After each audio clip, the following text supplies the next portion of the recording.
একটি বর্গক্ষেত্রের ক্ষেত্রফল 900 বর্গমিটার। ওই বর্গক্ষেত্রের পরিসীমা বা পরিধির মান কত হবে? প্রশ্নটি বাংলাদেশ পরমাণু শক্তি কমিশনের জেনারেল অ্যাটেন্ডেন্ট পদে 27/9/2025 তারিখে এসেছে।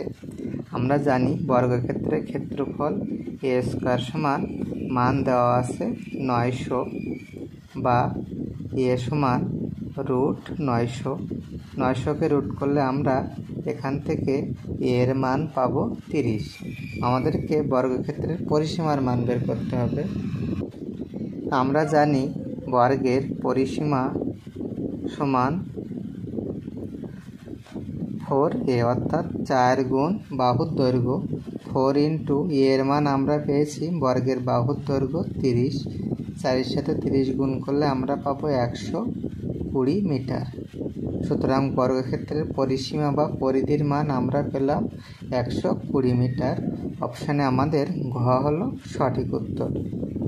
ধন্যবাদ সবাইকে।